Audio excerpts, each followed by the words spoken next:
আল্লাহর হাবিব ইরশাদ করেছেন হামালাতুল কোরআন আউলিয়াউল্লাহ, যারা কোরআন ধারণ করবে, কোরআন শুদ্ধভাবে পড়বে, এরা আল্লাহর বন্ধু, সুবহানাল্লাহ, এরা আল্লাহর ওলি। আমরা দুনিয়াতে ওলিদেরকে খুব ভালোবাসি, কিন্তু ওলি চিনি না। ওলি বলে যিনি সহিশুদ্ধ কোরআন পড়ে আল্লাহর সাথে সম্পর্ক স্থাপন করেছে। এখন আমরা ওলি মনে করেছি যারা কোরআন পড়তেও জানে না, উজু কালাম জানে না, পাক পবিত্রতা জানে না, এদেরকে ওলি মনে করেছি। আসলে আল্লাহ পাক ইরশাদ করেছেন ওমান ইয়াশু আন যিকিরির রহমান নুকাইয়িজ লাহু শাইতানান ফাহুয়া লাহু করিন। যারা কোরআন ছেড়ে দিয়েছে তাদের অন্তরে শয়তান বসেছে। তো ওরা যাহা কিছু দেখায় এই সবগুলো হলো শয়তানি কাজ, এরা হলো শয়তানের চট। সেই জন্য ওলি নিজে বনতে চাইলে, নিজের ছেলেদেরকে ওলি বানাইতে চাইলে, ওলি বানানোর একমাত্র ফ্যাক্টরি হলো এই কোরআন শিক্ষার কেন্দ্রগুলো। আল্লাহ পাক বলেন যারা কোরআনকে হেফাজত করবে তাকে আমি জাহান্নামের আগুন থেকে হেফাজত করব, দুনিয়ার আমার আযাব গজব থেকে হেফাজত করব। যেমন আমাদের বাংলাদেশের একজন বড় খ্যাতনামা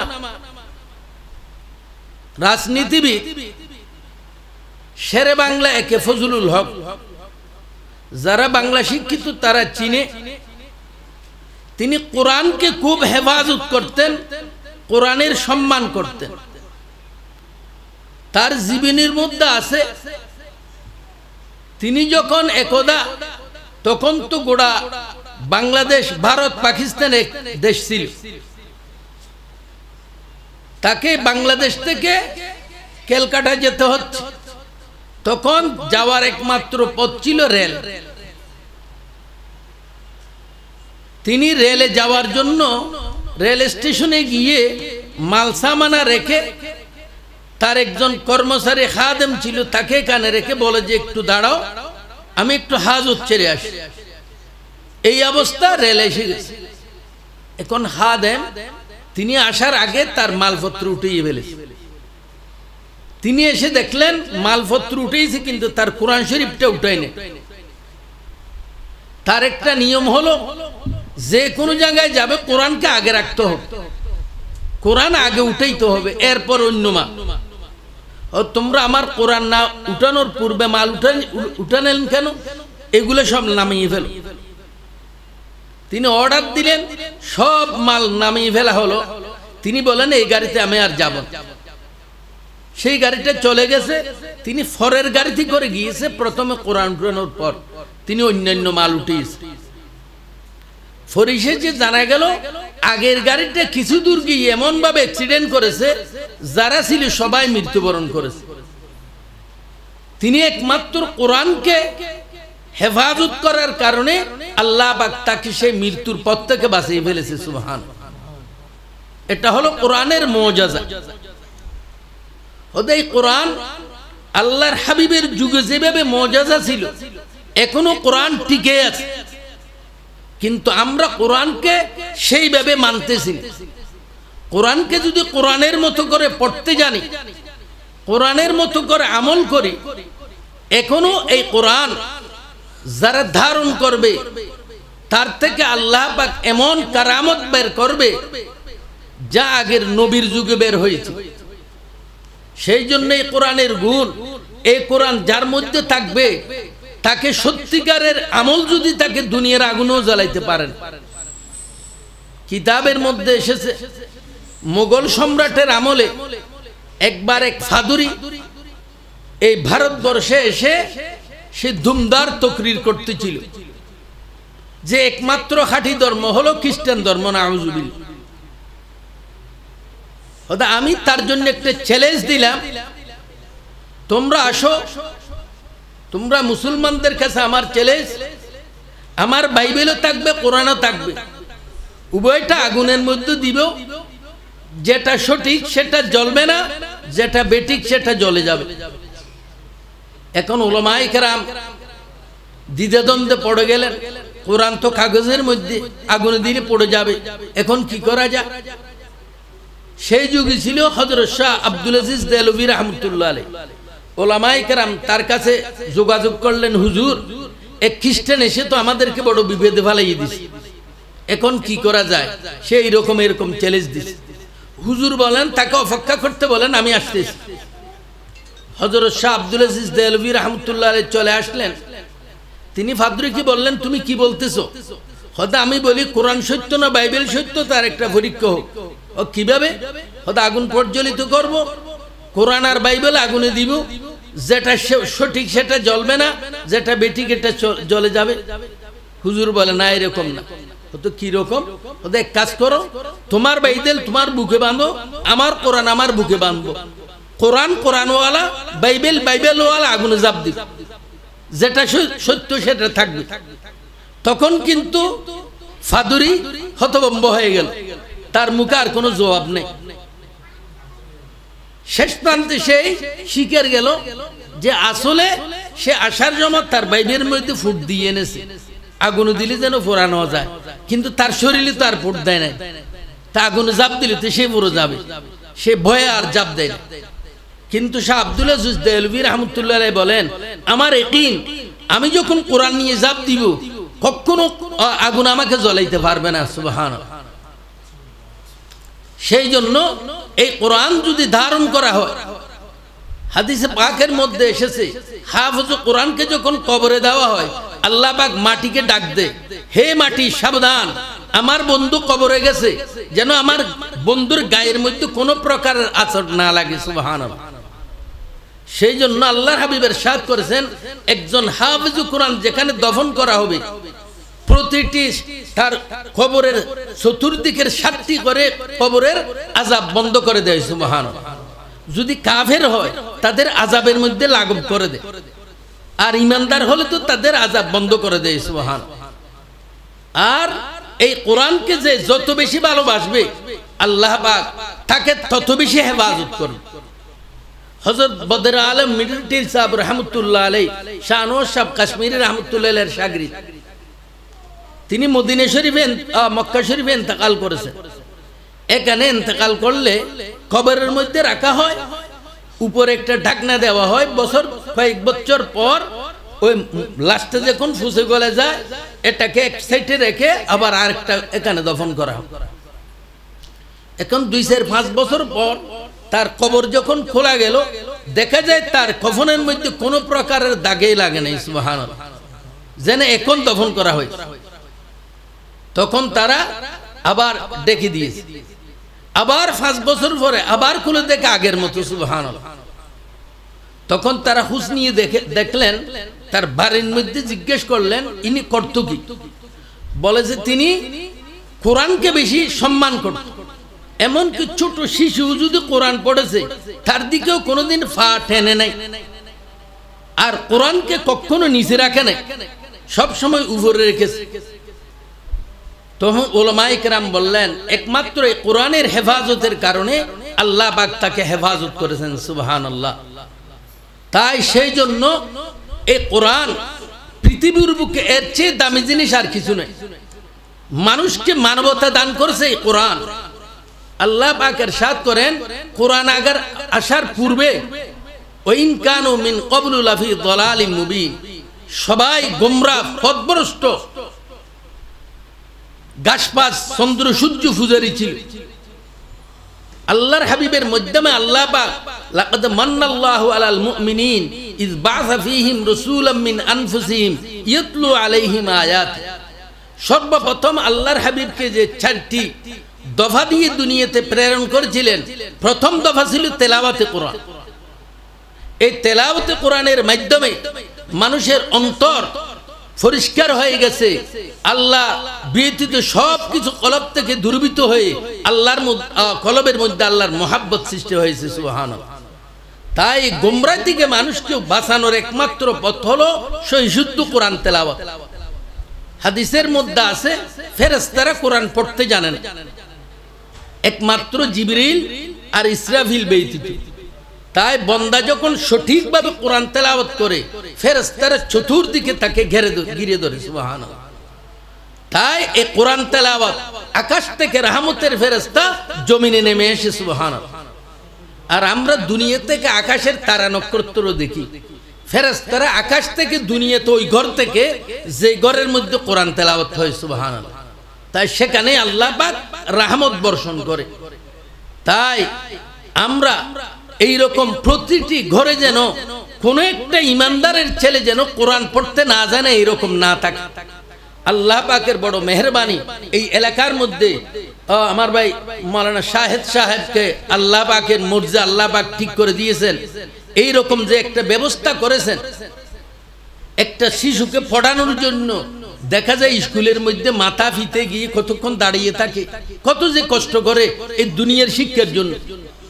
অথচ এই দুনিয়ার শিক্ষা যতই পড়ুক না কেন, এতে এমন কোনো গ্যারান্টি নেই যে দুনিয়ার শিক্ষা যত আছে সবগুলো পড়ে ফেলেছে, সব বই পড়ে ফেলেছে, সেই যে বেহেশতে যাবে এর কোনো গ্যারান্টি নেই। একমাত্র কিতাব কোরআন যে পাঠ করবে তার জন্য বেহেশতের গ্যারান্টি আছে সুবহানাল্লাহ।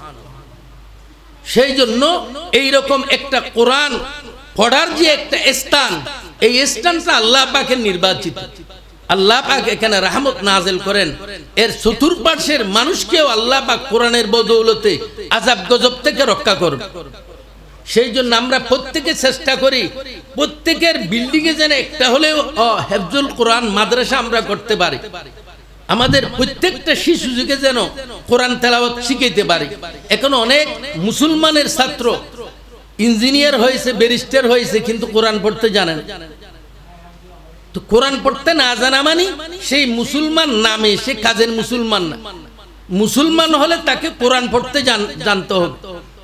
কোরআন না পড়ে যদি কেউ মরে যায় তার কি অবস্থা হবে? কারণ কোরআন হলো আল্লাহর কালাম, কোরআন পড়া মানে আল্লাহর সাথে কথা বলা। কোন মানুষ বিয়ে করার পর সেই বিবির সাথে যদি না মাতে, সেই বিবি তার বাপের বাড়িতে গেলে আর কি ফিরে আসবে? আসবে না। অনুরূপ ভাবে বান্দা যখন কবরে যাবে, সারা জীবন আল্লাহর সাথে কথা বলো নাই, তাই কবরে গেলে আল্লাহ তার সাথে কথা বলবেন। সেই জন্য আমরা প্রতিটি আমাদের ছেলে সহিশুদ্ধ কোরআন শিখার চেষ্টা করি। আল্লাহর হাবিব ইরশাদ করেছেন, একটা শিশুকে ছেলেকে যারা কোরআন পড়াবে তার মাতা পিতাকেও এই ছেলের উসিলায় আল্লাহ পাক বেহেশত দান করবে সুবহানাল্লাহ। শুধু তাই নয়, একটা হাফেজ সাহেবকে 10টা ভিআইপি টিকিট দেওয়া হবে। এই টিকিটের মাধ্যমে সে যাকে ইচ্ছে টিকিটের মাধ্যমে বেহেশতে প্রবেশ করাতে পারবে সুবহানাল্লাহ। সেই জন্য আমরা দুনিয়ার শিক্ষার জন্য কত টাকাই নিয়ে খরচ করতেছি, অথচ ওই দুনিয়ার শিক্ষা যতই শিখু না কেন, যতক্ষণ হায়াত আছে, হায়াত শেষ, দুনিয়ার শিক্ষার অ্যাকশন শেষ। ব্যারিস্টার, জজ, মন্ত্রী, মিনিস্টার যতই বড় হোক না কেন, মৌতের বিছানায় যখন শুইবে, আজরাইলের চিৎকার আর হুঙ্কার যখন শুনবে, তখন তার দুনিয়ার এই মন্ত্রী, মিনিস্টার, জজগিরি, তার ব্যারিস্টারি এগুলো কোনো কাজে আসবে? কোনো কাজে আসবে না। সেখান থেকে শুরু হবে এই কোরআনের শিক্ষার প্রভাব সুবহানাল্লাহ। আল্লাহর হাবিব ইরশাদ করেছেন, মৌতের সময় সূরা ইয়াসিন পড়লে মৌত বের হওয়াটা সহজ হয়ে যায় সুবহানাল্লাহ। সেই জন্য আল্লাহর আরেফ বলেন, জব লেটে ফরশে মুর্গ পর রূহুল আমি আবে নজর, ভুল যায় সব কর ফর ভক্তেগা উসকো হর বশর, হিন্দু মুসলমান বর্মন। মৌতের বিছানায় যখন শুইবে তখন দুনিয়ার দম দৌলত, গাড়ি বাড়ি, টাকা, বিদ্যা সব দুলিশ্বাত হয়ে যাবে, একটা কোনো কাজে আসবে না। সেই সময় একমাত্র কাজে আসবে এই দ্বীনি শিক্ষা। তাকে সেই জগতে রক্ষার একমাত্র উপায় হলো দ্বীনি শিক্ষা। তাই আল্লাহ পাক ইরশাদ করেছেন, ইন্না নাহনু নাযালনা যিকর ওয়া ইন্না লাহু লাহাফিজুন। এই কোরআন আমি নাজিল করেছি, এই কোরআন আমি হেফাজত করব আমার বন্ধুদের কলবের মধ্যে রেখে সুবহানাল্লাহ।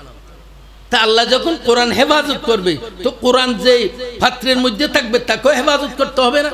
আমি পানি হেফাজত করতে চাইলে পানির গ্লাস হেফাজত করতে হবে। তো অনুরূপভাবে কোরআন যার মধ্যে থাকবে, কোরআন হেফাজত করতে হলে কোরআনে যার মধ্যে থাকবে তাকেও হেফাজত করতে হবে। সেই জন্য কোরআনের মাধ্যমে আল্লাহ পাক সমস্ত ঈমানদারকে জাহান্নাম থেকে হেফাজত করবে, দুনিয়ার আযাব গজব থেকে হেফাজত করবে। আজকে আমি এই ছোট ছোট শিশুরা যে সুন্দর কোরআন তেলাওয়াত করতেছে, আমার মনে হয় আগের জামানার বড় বড় আল্লামাও এইরকম শুদ্ধভাবে কোরআন তেলাওয়াত করতে জানতো না। আমাদের এলাকায় তো আরো দিল সরকারি মাদ্রাসা, আমি দেখেছি শতকরা একজনের কালাম কোরআন শরীফ শুদ্ধ হওয়া বড় কঠিন ছিল। তো আল্লাহ পাক এই শুদ্ধ কোরআন শিখার যে একটা সুযোগ করে দিয়েছেন, এটাকে আমরা সবাই কাজে লাগাই, এটাকে বড় ধন্য মনে করি। আর আমরা যারা আজকে কোরআন নিয়েছি, কোরআনের আদব করি, এই কোরআন দেখলেও সওয়াব, পড়লেও সওয়াব, ধরলেও সওয়াব, রাখলেও সওয়াব। সুবহানাল্লাহ। তাই কোরআনকে ধরব, আমরা উজু সহকারে ধরব, বেউজু কোরআন ধরব না। কোরআন খোলা রেখে এদিক সেদিক গল্প গুজব করবো না। এটা আল্লাহর কালাম, এটার আজমত ইজ্জত আমার অন্তরে থাকতে হবে। যার অন্তরে বেশি কোরআনের আজমত ইজ্জত থাকবে, সে তরাতরি কোরআন হেফজ করে ফেলতে পারবে। যার অন্তরে কোরআনের আজমত ইজ্জত থাকবে না, সেই তরাতরি কোরআন হেফজ করতে পারবে না, কোরআন তাকে তাড়াতাড়ি সোয়া দিবে না। তো সেই জন্য আমরা কোরআনের সম্মান করি, এই কোরআনকে উপরে রাখি, কোরআনকে আমাদের নিচে না রাখি, কোরআনের মধ্যে কলম দিয়ে না আঁকি, এই কোরআনকে যত পারি সুন্দর ডাল দিয়ে হেফাজত করি, এবং পারলে কিছু কিছু আতর ছিটিয়ে দিই কোরআনের মধ্যে, এই কোরআনের সম্মানার্থে। এইভাবে কোরআনকে যত হেফাজত করব এবং দৈনন্দিন তেলাওয়াত করি, কোরআনের সবচেয়ে বড় হেফাজত হলো কোরআন তেলাওয়াত করা। এক রুকু, এক আয়াত, অন্ততপক্ষে 10টি আয়াত হলো তেলাওয়াত করি। যারা 10 আয়াত তেলাওয়াত করবে, ওদের তার সাথে আল্লাহর সাথে অন্ততপক্ষে তার যোগাযোগ থাকবে, আল্লাহর সাথে তার সম্পর্ক চিহ্ন হবে না। আর যে 10 আয়াতও তেলাওয়াত করবে না, তার সাথে আল্লাহর যোগাযোগ থাকে না। তাই আল্লাহর যোগাযোগ চিহ্ন হয়ে গেলে আল্লাহর রহমতের দরজা বন্ধ হয়ে যায়, সে আল্লাহর অভিশপ্ত হয়ে যায়। দুনিয়া থেকে মৃত্যুবরণ করলে সেই অবস্থায় সে জাহান্নামে হবে। আল্লাহ পাক তো বলেন, তিলকাল জান্নাতুল্লাতী নূরিসু মিন ইবাদিনা মান কানা তাকিয়া। আমি জান্নাত তৈরি করেছি আমার বান্দার জন্য। বান্দা হবে ইবাদতের কারণে, ইবাদত হবে কোরআনের মাধ্যমে। কোরআন ছাড়া কোনো ইবাদত সহি শুদ্ধ হবে না। তাই আমরা এই মূল হচ্ছে ঈমানের মূল, ধর্মের মূল, ইসলামের মূল হলো কোরআন। কোরআন যে যত মজবুত ভাবে তেলাওয়াতে, অর্থে, আমলে যে যত বেশি ভাবে ধরতে পারবো, তত বেশি আল্লাহওয়ালা হতে পারবো। আল্লাহ আমাদের সবাইকে তৌফিক দান। আল্লাহুম্মা সাল্লি আলা সাইয়্যিদিনা মুহাম্মদ ওয়া আলিহি ওয়া আসহাবিহি ওয়া বারিক ওয়া সাল্লিম। আমাদের বাসকালের সবচেয়ে বড় মুরব্বী বুজুর্গ মাওলানা নূর আহমদ সাহেব আমাদের সাথেই, তিনি অসুস্থ শুনছি, তার জন্য দোয়া করবেন। আমাদের দারুল মাদ্রাসার প্রতিষ্ঠাতা পরিচালক হযরত জোক সাহেব অসুস্থ, ক্লিনিকের মধ্যে আছে, তাদের জন্য দোয়া করবেন। আমাদের শাহেদ সাহেবের আম্মা জান ইন্তেকাল করেছেন, যারা ইন্তেকাল করেছেন তাদের মাগফিরাতের জন্য দোয়া করি। শাহেদ সাহেবকে যেন আল্লাহ বা কারো সাহস বাড়াইয়ে দেয়, তার সেহত আফিয়ত দান করে যেন মাদ্রাসাকে উত্তরোত্তর উন্নতি করতে পারে। সবাই দোয়া করি। আলহামদুলিল্লাহি রাব্বিল আলহামদুলিল্লাহি রাব্বিল আলামিন ওয়াসসালাতু ওয়াসসালামু আলা সাইয়্যিদিল মুরসালিন ওয়া আলা আলিহি ওয়া আসহাবিহি আজমাইন। আল্লাহুম্মা ইগফির ওয়ারহাম আনতা খায়রুর রাহিমিন। রব্বিরহামহুমা কামা রাব্বায়ানি সগীরা। ربنا ظلمنا أنفسنا وإن لم تغفر لنا وترحمنا لنكونن من الخاسرين. ربنا هب لنا من أزواجنا وذرياتنا قرة أعين واجعلنا للمتقين إماما. يا الله يا أرحم الراحمين يا أكرم الأكرمين. আপনি তৌফিক দিয়েছেন আপনার এক বান্দা, আল্লাহ হাফেজ শাহেদ সাহেবের মধ্যস্থতায় আল্লাহ কোরআনের একটা কেন্দ্র এখানে হয়েছে আল্লাহ, আপনি দয়া করে মায়া করে তাকে আল্লাহ সকল গুনাহ তা ক্ষমা করে দেয় আল্লাহ। ইয়া আল্লাহ তাকে এমন স্বভাব আবার চরিত্র দান করে আল্লাহ, যার মাধ্যমে আপনার দ্বীনের বেশি বেশি খেদমত করতে পারে আল্লাহ। ইয়া আল্লাহ এই মাদ্রাসাকে আপনি কবুল করে নয় আল্লাহ, এই মাদ্রাসাতে যারা লেখাপড়া করবে তাদেরকে কবুল করে নয় আল্লাহ। যেই সমস্ত ছাত্ররা আজকে কোরআনের সবক নিয়েছে আল্লাহ, তাদের জেহেন আওয়াজা বৃদ্ধি করে দেয় আল্লাহ। ইয়া আল্লাহ তাদের সেহত আফিয়ত নসিব করে আল্লাহ, তাদের সবাইকে আসমানি জমিনি এমিনি শামালি বালা মুসিবত থেকে হেফাজত করে আল্লাহ। সবাইকে আপনার কোরআনের আল্লাহ আশেক বানাই দিয়ে আল্লাহ। ইয়া আল্লাহ কোরআন যেমন তারা দৈনন্দিনে আল্লাহ তেলাওয়াত করতে পারে আল্লাহ, কোরআন মোতাবেক জীবন করতে পারে আল্লাহ, কোরআনী সমাজ যেন কায়েম করতে পারে আল্লাহ, সেই তৌফিক তাদের সবাইকে নসিব করে দিও আল্লাহ। এই কোরআনের আলো প্রত্যেক ইমানদারের অন্তরের মধ্যে জ্বালাই দেয় আল্লাহ, কোরআনের আলোতে সারা বিশ্বকে আলোকিত করে দেয় আল্লাহ, সকল গোমরাহি দুনিয়া থেকে দূরীভূত করে দেয় আল্লাহ। ইয়া আল্লাহ শয়তানের রাস্তাকে আল্লাহ কোরআনের আলো দ্বারা বন্ধ করে দেয় আল্লাহ। ইয়া আল্লাহ আমাদের সবাইকে সঠিকভাবে আল্লাহ কোরআন পড়ে বুঝে সেই মতে চলার তৌফিক নসিব করে আল্লাহ। ইয়া আল্লাহ আমাদের মাতা পিতা যারা দুনিয়া থেকে বিদায় গ্রহণ করেছে ইয়া আল্লাহ, হাফেজ শাহেদ সাহেবের ইয়া আল্লাহ মাতা পিতা যারা ইয়া আল্লাহ দুনিয়া থেকে বিদায় গ্রহণ করেছে ইয়া আল্লাহ, তাদের গুনাহটা ক্ষমা করে সবাইকে বেহেশত নসিব করে আল্লাহ, তাদের কবরকে নূর রহমত ভরপুর করে দেয় আল্লাহ। আর যারা অসুস্থ তাদেরকে সুস্থতা নসিব করে আল্লাহ। আমাদের ইয়া আল্লাহ হযরত মাওলানা নূর আহমদ সাহেবকে আল্লাহ শেফায়ে কামেলা নসিব করে আল্লাহ। আমাদের ইয়া আল্লাহ সুলতান জুক সাহেবকে আল্লাহ শেফায়ে কামেলা নসিব করে আল্লাহ। আরো যারা অসুস্থ আছে সবাইকে শেফায়ে কামেলা আজলা নসিব করে আল্লাহ। ইয়া আল্লাহ ইয়া আরহামার রাহিমিন, আমরা যারা সুস্থ আছি আমাদের সুস্থতাকে দীর্ঘায়িত করে দেয় আল্লাহ, এই সুস্থতার শুকরিয়া আদায় করার তৌফিক দান করে আল্লাহ। এই মাদ্রাসাতে যারা আল্লাহ টাকা দিয়ে পয়সা দিয়ে আল্লাহ সুপরামর্শ দিয়ে সাহায্য সহযোগিতা করেছে আল্লাহ, তাদের হায়াত দারাজ করে দেয় আল্লাহ, তাদের নেক হায়াত দান করে আল্লাহ, তাদের কাজের মধ্যে বরকত দান করে আল্লাহ, আমলের মধ্যে বরকত দান করে আল্লাহ, সুস্বাস্থ্য দান করে আল্লাহ, ঈমানের উপর অটল রাখো আল্লাহ, সবাইকে নমাজি বানিয়ে দিয়ে আল্লাহ। ইয়া আল্লাহ সবাইকে নমাজি বানিয়ে দিয়ে আল্লাহ, বেনমাজি হিসেবে আমাদেরকে দুনিয়া থেকে নিও না আল্লাহ, সবাইকে নমাজি বানিয়ে দিয়ে আল্লাহ। এই মাদ্রাসার যত আরো প্রয়োজন রয়েছে আল্লাহ, সমস্ত প্রয়োজন আপনার গায়বী পক্ষ থেকে পূরণ করে দিও আল্লাহ। এলাকার মানুষের সাথে মাদ্রাসার সাথে সুসম্পর্ক কায়েম করে দিও আল্লাহ, এই মাদ্রাসাকে কায়েম ও দায়েম করে দিও আল্লাহ। ইয়া আল্লাহ আমাদের দোয়া মুনাজাতকে আল্লাহ আপনার জাত পাকের উসিলায় কবুল করে নিও আল্লাহ, আপনার হাবিবের উসিলায় কবুল করে নিও আল্লাহ, আপনার কালামে পাকের উসিলায় কবুল করে নিও আল্লাহ। এই নেককারে আল্লাহ নিষ্পাপ শিশুদের উসিলায় আমাদের দোয়াকে কবুল করে নিও আল্লাহ। আল্লাহুম্মা তাকাব্বাল মিন্না দুআনা কামা তাকাব্বালতা মিন ইবাদিকাস সালিহিন। وصلى الله تعالى على خير خلقه ونور عرشه سيدنا محمد وآله وأصحابه وبارك وسلم. سبحان ربك رب العزة عما يصفون وسلام على المرسلين والحمد لله رب العالمين.